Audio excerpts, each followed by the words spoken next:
For the past 9 years, I've had cancer, and 2024 was the first year that I was cancer-free. Since 15, I've had to deal with cancer. And today's January 11th, 2025, and in 2024, I did a lot of living.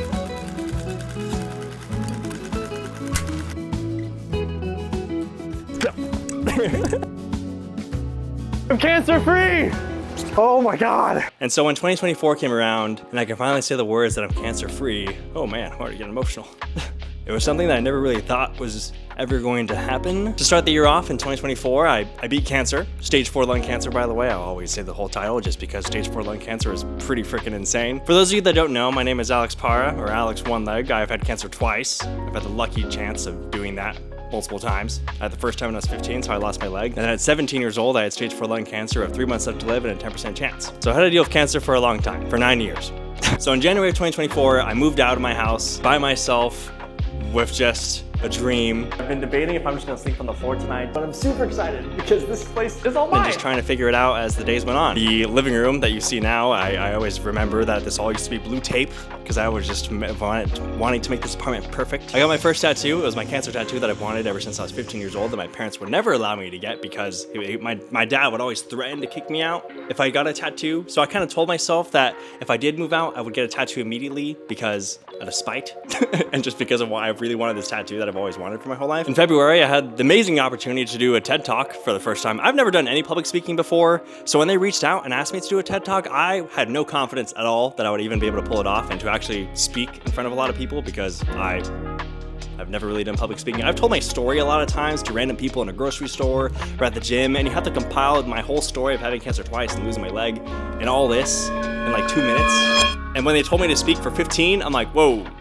I don't know how I'm gonna extend it for that long, but it actually turned out really well. If you wanna watch it, it's gonna be right here. My long-term goal was to always do a TEDx talk or a TED talk, not thinking that it was gonna be my first speaking gig that I've ever done. So that was super cool. It's such an interesting thing in how the internet works just because there's so many different cool opportunities that have come my way, but one of the coolest ones or one of the highlights of the year was in February, I got flown out to LA to get a tattoo from a super cool company that does like tattoo aftercare. I made a video about my cancer tattoo that I have and just showing people about it because I was so excited. And then this company reaches out and flew me out to LA to get a tattoo done by them and I met the CEO, it was super dope. There's so many more tattoos that I want to get ever since I've gone down the rabbit hole. I wanted to wait like a full year of waiting to get more, but this whole arm will probably be fully decked out by the end of this year. So my goal this year is to get a lot more tattoos and to just customize my body because why not? I already do it with the legs. March was the highlight of the year. I met the love of my life in Boston. I went to Boston for the first time for St. Patrick's Day. St. Patrick's Day for Boston. If you haven't been to Boston for St. Patrick's, you can already imagine how the story's gonna go, but a little too much to drink. And I met Jessica. We connected online and we only had about like an hour to go on a date just because my leg was hurting. I was leaving the next day. I was already in so much pain because of all the walking that we did in the city, but I fell in love.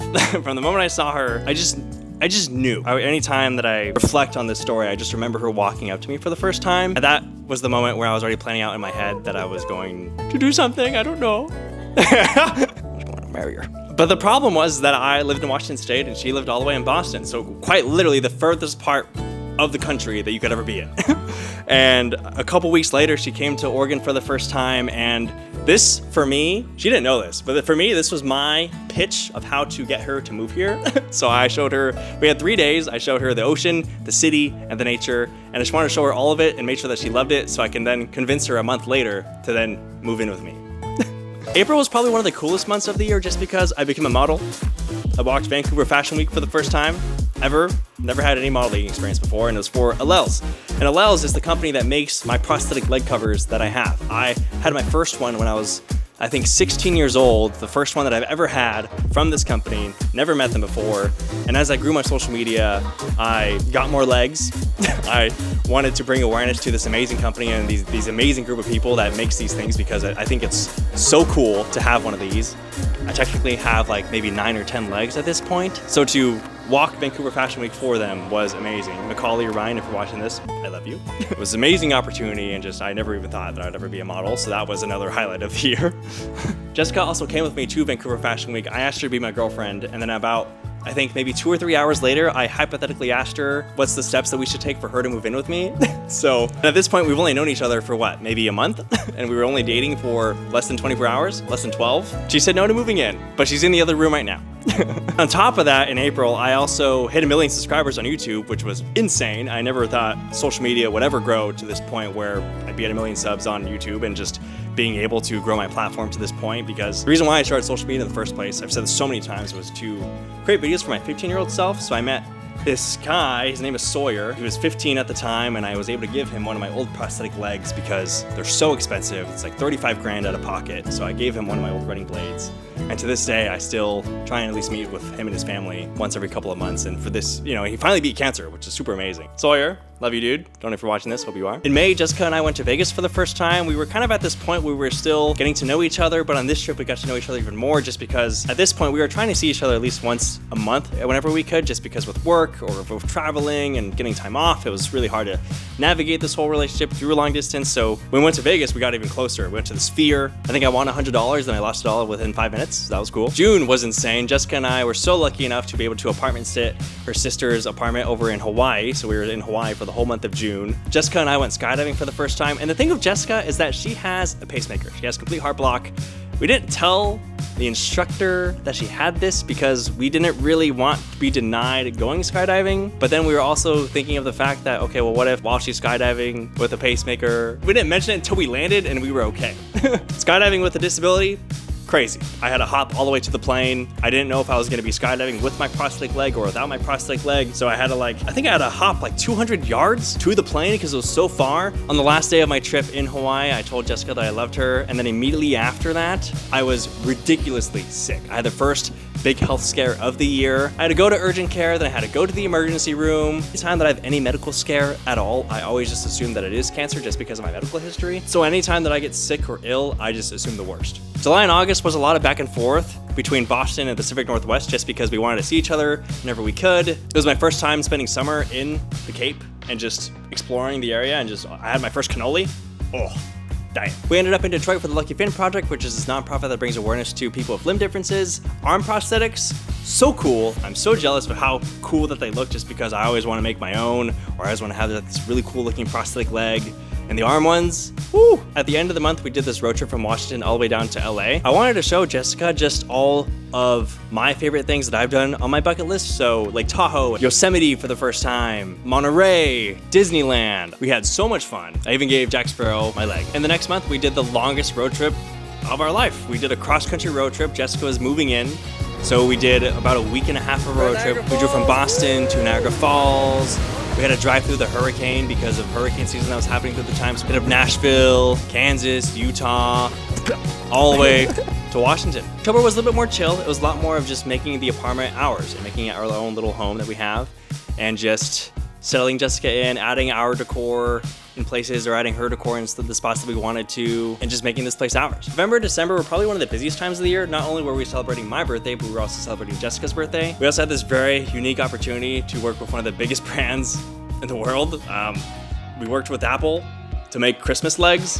I don't know if I can show them because technically they own my legs. I started to push myself creatively in ways I never even thought that I could, making my own prosthetic leg covers and starting this new hobby of mine of making my own legs and trying to figure out of gluing them together or 3D printing or making them from scratch has been super cool, and I can't wait this year to explore even more of that and to document it all. So just a very cool and unique opportunity that I never even thought that I'd have. Towards the end of the month, things got a little bit bumpy, I guess you could say. I had a really big cancer scare. I almost had cancer for a third time, dodged a bullet. It nicked me, you know what I'm saying? But probably like 2 days before Thanksgiving, I was extremely sick. And the problem with being sick as a cancer patient is that whenever you're sick and then you get scans, the radiologist kind of always just assumes that you have cancer. So long story short, we were waiting probably for about a month to see if I had cancer again for the third time. And it was just a lot of waiting and emotional toll and just, ugh. Oh my God. I didn't get my results of finding out if I had cancer again until about a month after my first scan. Imagining if you have cancer for a third time for a month, imagine that. It was terrible. Luckily, throughout all of this unknown and medical stuff that was happening, I was able to keep myself occupied and had this super cool opportunity to go to the TikTok headquarters in New York. I even saw my first Broadway show, Moulin Rouge. Beautiful. And so at this time, when I thought I had cancer again for the third time, we just wanted to distract ourselves. So we went to the Cayman Islands for the first time and just de-stressed and just wanted to distract myself. And I kind of told myself that if it was cancer again for the third time, I'm gonna travel while I can before I get that taken away from me. So we went on a trip, splashed around in the water, touched some stingrays, some turtles. oh my God, it was not, we didn't touch the turtles, we saw the turtles because we were respectful. It's also hard, you know, it's kind of hard just to try to distract. It doesn't matter where you are, having the thought of having cancer for a third time, or even for the first time, is terrifying. So we tried our best. I had to wear a heart monitor for super long. It ended up being nothing, thank God. But still, the fact that you have to wait for that long for my results, I just hope I never have to do it again. The ocean has become very healing for me. Whenever I want to de-stress, I need to be near some sort of water just so I can relax and not think about pending doom of my scans. Getting the phone call and being told that I'm cancer-free for I don't even know how many times at this point now, because I've had so many different cancer scares throughout my life. I cannot tell you how grateful that I am for just another year. And, you know, my first year of being officially cancer-free, oh my God, I'm crying. And so every time that I can make it to another year, it's more than just another one.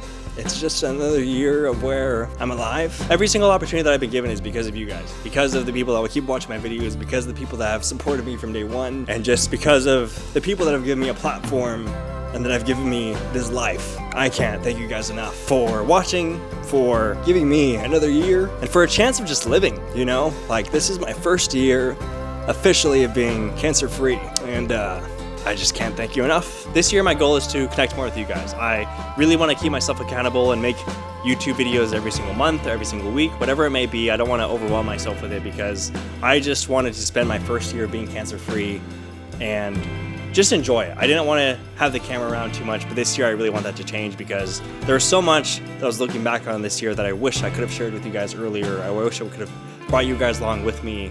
And the fact that I didn't, I regret. But this year I want to change that. I want to give you guys more of a deep dive into my life and what it is living and being cancer-free, or as an amputee, or any questions that you guys have that you want me to answer, I would love to, or just bring you along this journey of what goes through on in my crazy life. Made it this far in the video, thank you.